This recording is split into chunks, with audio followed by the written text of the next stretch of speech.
Hello, how are you doing? My name is Professor RSK, and I will be your facilitator. Don't forget to keep safe by washing your hands with soap and under running water. Wear your nose masks and practice social distancing. Do well to write all your questions in the comments section. And also note that your comments are welcome.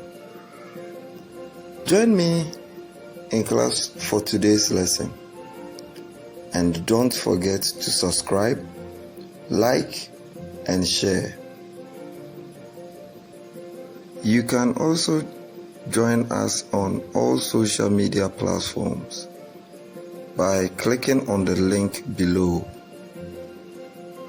You can also read more lessons on our website www.profrsk.com. Thank you. Hello and welcome to Science Made Easy. My name is Prof. RSK.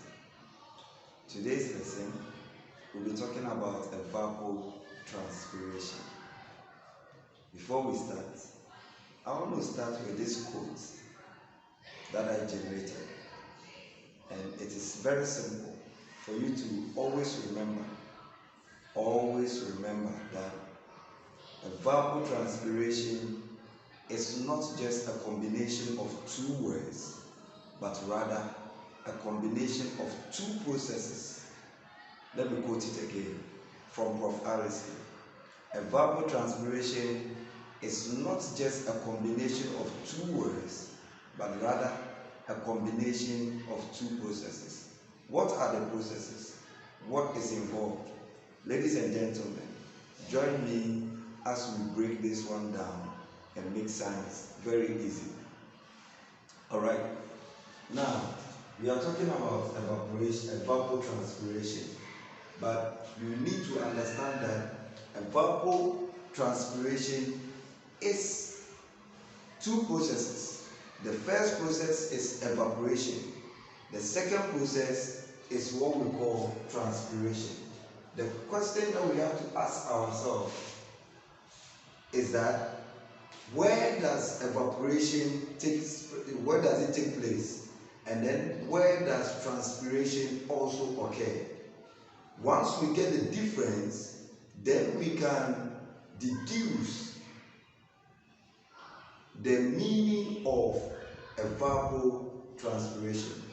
Let us not be in a haste to only define, but rather understand, because once we understand the process, it is very easy for us to apply. Alright, now I said that evapotranspiration is a combination of two processes. The first process is evaporation. So what is evaporation? Evaporation is the process by which water changes into water vapor. Alright? Into vapor. Alright. Now, this water here is liquid.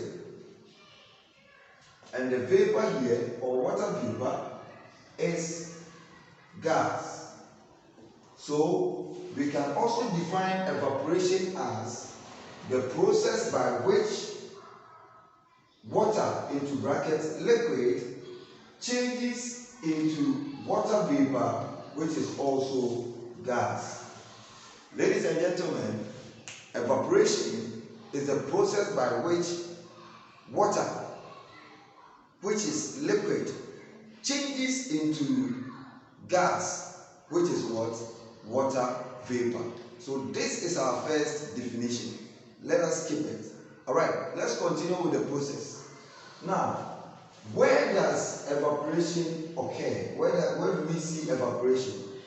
Now, the first place we can talk about evaporation is mommy's kitchen. When we are cooking jollof, what happens? We put the rice and the water and everything together in a bowl. And then when we are done, we heat it. The next thing that we see is some gas. Some gas coming out. And that is what we call water vapor. Apart from what we see in the kitchen, there is a day-to-day evaporation occurring around us. The water that is flowing just in the gutter, the water that is accumulating somewhere in front of your house, the seas, the rivers are all experiencing evaporation. And how does this occur? When the sun shines, the rays and the heat is spread across, touching on every part of the water body. And when that happens, the surface of the water gains energy, and then it transforms it into a gas. That is how water vapor occurs just in front of your house. Sometimes we think that because we just went to school and we came back and there's no water around, the water has sunk deep into the earth. But the truth is that the water didn't go down, but rather it went up by means of evaporation.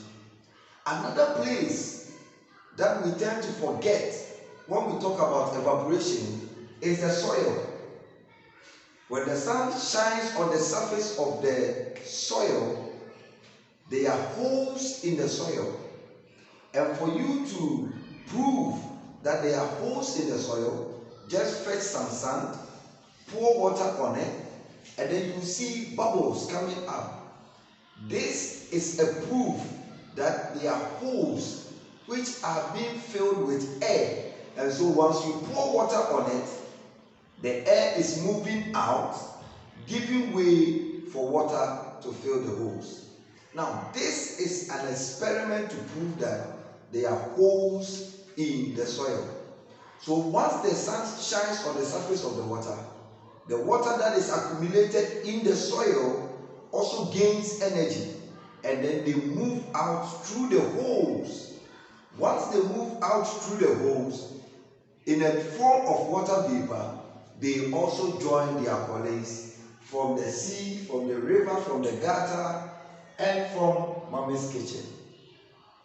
That is the first process, evaporation. The second process in evapotranspiration is the term transpiration. So let's ask ourselves, what is transpiration? Transpiration is the process by which water is lost from plants, mainly through their leaves. And in their leaves, there is a special cell called the gut cell in the stomata. And this one regulates the opening and the closure of the stomata. So when there is excess water, it opens up for water to be lost in a form of vapor. These vapor also join their colleagues. So this is our plant, and then excess water is lost. These vapor join those that are coming from the rivers and the sea for us to have what we call evapotranspiration.